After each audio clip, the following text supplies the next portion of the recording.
चोर की दाढ़ी में तिनका, ये कहावत आप लोगों ने सुनी होगी, पर आपने देखा है किसी इंसान की दाढ़ी ही नहीं है, फिर भी उसके यहाँ से तिनका निकल रहा है और तिनके के अंदर एयरक्राफ्ट निकल रहा है। हम बात कर रहे हैं पाकिस्तान की। पाकिस्तान के ऑफिशियल्स और पाकिस्तान खुद अपने आप को दिखा रहा था कि मैं एक रेफरी हूं between Iran and USA.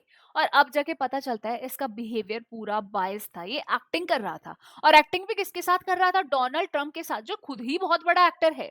Pakistani airbase used as a shield for the Iranian aircraft. Iran के एयरक्राफ्ट को यहाँ पे इसने शरण दी हुई थी। और ये कब से दी हुई थी? अप्रैल से दी हुई थी। और इसका खुलासा अब जाके हो रहा है। देखिए, युद्ध को शुरू हुआ था 28 फरवरी से शुरू हुआ। उसके बाद जब अप्रैल के अंदर इसकी पीस टॉक सीज फायर की बात चल रही थी, तो पाकिस्तान ने बोला देखिए आप हमारे यहाँ पे आ जाइए, हम रेफरी की तरह रोल प्ले करेंगे और हम आप दोनों की सुलह करवा देंगे।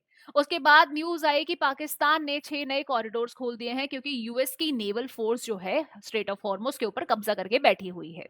इसके बाद ये भी न्यूज अब आ रही है कि यूएसए और पाकिस्तान और ईरान की जो दिख रहा था, जिस तरीके से प्लेटफॉर्म प्रोवाइड किया गया था, ये सब कुछ झूठ था। क्योंकि पाकिस्तान जो है ईरान की पूरे पूरे सपोर्ट में है। और इस चीज का आगे हम जाके खुलासा करेंगे कि रियलिटी में इन दोनों के पीछे भी कौन सी मेजर बड़ी कंट्री है, जिसे हम कहते हैं ना बिग कैट, वो कौन सी बिग कैट है। देखिए, ईरान के जितने भी मेजर एयरक्राफ्ट थे उनको शरण दी हुई थी यहाँ पे पाकिस्तान ने। और अब इन्हीं सब चीजों का खुलासा हुआ है। कहा पाकिस्तान ना सबके आगे कह रहा था मैं आपका शागीर हूँ। शागीर का मतलब होता है जो इंसान पूरी तरह डिवोटेड हो। यहाँ पे पाकिस्तान के पीएम कह रहे थे कि देखिए, पीस प्राइस की अगर बात हो ना, तो वर्ल्ड में पीस तो सिर्फ डोनाल्ड ट्रंप ने फैलाया हुआ है, तो हम तो इन्हीं को नॉमिनेट करेंगे, इन्हें पीस प्राइस मिलना चाहिए। इसमें मेलोनी भी सोचती है कि क्या बोल रहा है, कैसी कैसी बातें कर रहा है, वो भी शौक थी इनके ऊपर। यहाँ तक कि जब पीस टॉक्स की बात चल रही थी, तब यहाँ पे जेडी वेंस और उनकी पूरी टीम का असीम मुनीर ने स्वागत तो ऐसे किया था जैसे कोई अपने जमाई का स्वागत कर रहा हो।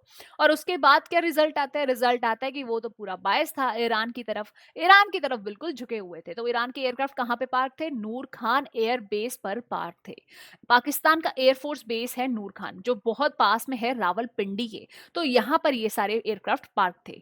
और ये सभी चीज की इंफॉर्मेशन ट्विटर पे, इंस्टाग्राम पे, न्यूज चैनल्स पर सब पर वायरल हो रही है, आग लगा रही है। This report is accurate, it would require a complete revaluation of the Pakistan is playing a mediator. आप तो कह रहे थे हम मीडिएटर का रोल प्ले कर रहे हैं ईरान और यूनाइटेड स्टेट्स के बीच में, तो आप लोगों ने, पाकिस्तान के डिफेंस ऑफिशियल्स ने क्यों यहाँ पे ईरान का इस तरीके से साथ दिया है और यूएसए और इसराइल को धोखा दिया है? ये चीज की कंफर्मेशन तो अब बनती है। तो देखिए, यहाँ पे ये सब चीजों के खुलासे हुए कैसे, एयरक्राफ्ट की बात आई कहां से।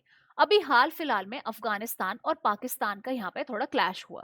क्लैश के बाद पाकिस्तान थोड़ा डर गया, क्योंकि ऑपरेशन सिंदूर वो भी रावलपिंडी के ऊपर और यहाँ पे आसपास नूर खान एयरबेस के पास किया गया था। तो इन्हें लगा कि अगर यहाँ पे अफगानिस्तान ने यहाँ पे हिट किया, तो हमारे जो ईरान के एयरक्राफ्ट यहाँ पार्कड हैं उनको खतरा है। तो इन्होंने क्या करा, उनको वापस ईरान के पास, बॉर्डर के पास भेजने का डिसीजन लिया। तो ये वापस पार्क्ड पाए गए अफगानिस्तान के एक एयरबेस के पास, जो कि बिल्कुल बॉर्डर पर है ईरान के और अफगानिस्तान के। तो ये चीज को देखकर कंफर्म और क्लियर हो गया कि पाकिस्तान ने पूरा पूरा सपोर्ट किया है यहाँ पे ईरान का। और ये सारी न्यूज वायरल हो रही है। अब कौन कौन से ऐसे एयरक्राफ्ट देखे गए जिससे पता चला कि ये तो पक्का ईरान के ही हैं? देखिए, एक तो ईरान का फ्लैग बता देता है कि ये एयरक्राफ्ट जो है ईरान के हैं, और ये सडनली पाकिस्तान से उड़ते हुए ईरान की तरफ क्यों जा रहे हैं।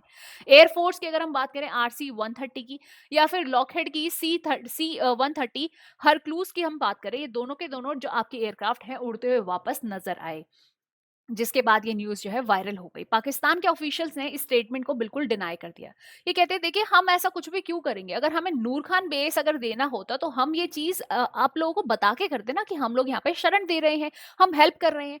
और बात रही नूर खान एयरबेस की, वो तो भैया अर्बन एरिया के अंदर है। और अर्बन एरिया के सबसे ज्यादा मेजर पॉपुलेशन जो है इस नूर खान एयरबेस के आसपास है। तो हम लोग इन लोगों को डेंजर में क्यों डालेंगे? सर, आपने कभी ये सोचा ही नहीं कि आपके लोग भी डेंजर में आ सकते हैं? अगर आप लोगों ने सबको सोचकर अपनी कंट्री को डिजाइन किया होता, तो कंट्री इतनी भुखमरी में भी नहीं होती, कंट्री के अंदर इतना करप्शन भी नहीं होता, और ना ही कंट्री के हाल बेहाल होते। तो ये चीज अभी इन लोगों ने तो क्लियर करी है, पर रियलिटी कुछ और ही दिखा रही है। अब बात आती है अफगानिस्तान की। देखिए, अफगानिस्तान जो है ईरान का नेबर है। तो अफगानिस्तान की बात है कि अफगानिस्तान यहाँ पे क्या कर रहा है, यहाँ अपने हैरत जो एयरबेस है उसके अंदर हेल्प कर रहा है। और इस यहाँ पर महन एयर जो है, एयरक्राफ्ट जो है ईरान का उड़ता हुआ नजर आया था। तो यहाँ पर अफ़गानिस्तान भी अपनी ऑफ़िशियल स्टेटमेंट में ये कहता है, देखिए अगर हमें हेल्प करनी ही होगी, तो हम खुलकर यहाँ पे हेल्प करेंगे, वो भी ईरान की। अगर यूएस और ईरान के बीच में हमें चूज़ भी करना है, तो हम ईरान को चूज़ करेंगे। और ये बोलते हैं अगर बात रही अभी के एयरक्राफ्ट की, तो हम समझते हैं कि तेहरान जो है, तेहरान अपने आप में ही इतना सक्षम है कि उन्हें अभी हमारी हेल्प की ज़रूरत बिल्कुल भी नहीं है। अगर कभी ऐसा कुछ हुआ, ज़रूरत पड़ी, तो हम हमेशा उनके लिए खड़े रहेंगे। तो इन्होंने इस चीज़ को बिल्कुल डिनाई कर दिया। पर Stockholm International Peace Research Institute ने एक बहुत बड़ा खुलासा कर दिया, और इस खुलासे के बाद तो ऐसा लगता है कि इसकी पूरी कड़ियां रिजॉल्व होती हुई दिखाई दे रही है, जैसे कि आप लोग क्राइम ब्रांच या फिर सीबीआई सब देखते थे ना, उसी तरीके से। देखिए, ये 3 मेजर कंट्रीज़ है जो ट्रायंगल बना के बैठी हुई है, और वो यूएसए को डिफीट कर रही है। और कौन-सी है? मैंने कहा था एक बिग कैट है, वो है चाइना। और आपको मैं बता दूँ, चाइना, पाकिस्तान और यहाँ पे ईरान, ये एक साथ ही हैं, बस दिखाई नहीं दे पा रहे हैं। चाइना 2020 में बहुत भारी मात्रा में सप्लाई करता हुआ नज़र आता है पाकिस्तान को। लगभग 80% के इनके वॉर्स जितने भी वॉरशिप्स हैं, जितनी भी चीज़ें हैं, जो इनके इक्विपमेंट्स हैं वॉर के लिए, वो सभी चाइना के द्वारा भेजे गए हैं। उसके बाद मैं आपको बता दूँ ईरान की बात, तो ईरान, पाकिस्तान जो है ईरान को हेल्प कर रहा है। तो अल्टीमेटली ये तीनों का ट्रायंगल घूम रहा है। और ये बता दो, जब ईरान और यूएसए की बात उठ रही थी, जब ईरान बार-बार यूएसए को डिफीट कर रहा था, तो चाइना सबसे ज़्यादा खुश दिखाई दे रहा था। सीज़ फायर के बाद भी चाइना बड़ा खुश इसमें नज़र आ रहा था। उसका कारण यही है, क्योंकि चाइना अल्टीमेटली ईरान को सपोर्ट कर रहा है थ्रू दी पाकिस्तान, और ये चीज़ों की इन्फॉर्मेशन यूएसए तक पहुँचना भी बेहद आवश्यक है। देखिए, ईरान की अगर मैं बात करूँ, तो ईरान के ऑफिशियल्स ने कहा है अगर आपको सीज़ फायर चाहिए, मतलब डोनाल्ड ट्रंप को, यूएसए को कहा है अगर आपको सीज़ फायर चाहिए, तो हमारी 2 मेजर शर्तें हैं जिसको हम लोग चाहते हैं कि आप लोग एग्री करें। पहली शर्त ये है कि स्ट्रेट ऑफ हॉर्मुज़ जो है वो हमारी ही रहेगी, जिस तरीके से पहले थी। उसके ऊपर पूरे सॉवरेन राइट्स सिर्फ ईरान के रहेंगे। दूसरी मेजर शर्त ये है कि यहाँ अमेरिकन सैंक्शंस जितनी भी आप लोगों ने हमारे ऊपर लगाई हुई है, उसको जल्द से जल्द हटाएँ। तो यहाँ पे डोनाल्ड ट्रंप का कहना क्या है? डोनाल्ड ट्रंप कहते हैं, देखो मैं तो नहीं सुनने वाला। मैं नहीं चाहता कि तुम्हारे ऊपर स्ट्रेट ऑफ हॉर्मुज़ का पूरा कब्ज़ा रहे, और मैं ये भी नहीं चाहता कि तुम्हारे ऊपर से यूएस की सैंक्शंस हट जाए। तो ये तो मैं अनवैलिड समझता हूँ। अब देखिए, हुआ क्या है, ये पूरे युद्ध में ना यूएई आसपास की कंट्रीज पिस रही है। यूएई ने अभी भी रिपोर्ट किया कि यहाँ पे उसने ड्रोन्स को पाया जो कि ईरान की तरफ से भेजे गए थे।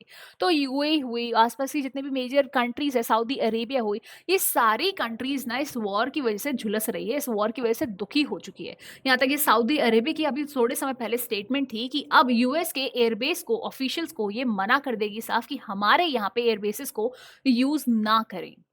तो ये सारी इन्फॉर्मेशन थी आज की मेजर न्यूज़, जहाँ पे हमने देखा कि किस तरीके से पाकिस्तान जो है सपोर्ट कर रहा है ईरान को, और कहाँ इन दोनों के पीछे ही मेजर जो कंट्री है वो है चाइना। तो आप लोगों को ये वीडियो कैसी लगी, और आप लोगों को क्या लगता है कि ये जो वीडियोस हैं वो आपको कैसे हेल्प करने वाली हैं? तो मैं आपको बता दूं, आप जैसे बाहर जाते हैं, यूएसए में पढ़ाई करने के लिए जाते हैं, जॉब करने के लिए जाते हैं, तो आपको पता होना चाहिए कि उस कंट्री की सिचुएशन अभी क्या चल रही है। उस कंट्री की अगर वॉर चल रही है, तो वो कौन सी कंट्रीज से चल रहे हैं, और यहाँ तक कि उसके इंटरनल पॉलिटिक्स क्या हो रही है। तो ये वीडियोस इसीलिए आप लोगों के लिए बेहद आवश्यक हो जाती हैं। अगर वीडियो अच्छी लगी हो तो प्लीज़ लाइक कीजिएगा, शेयर कीजिएगा अपने फ्रेंड्स और फैमिलीज़ के साथ, और चैनल को सब्सक्राइब करके ज़रूर जाइएगा। मिलते हैं आप लोगों से नेक्स्ट वीडियो में। Till then take care, bye bye.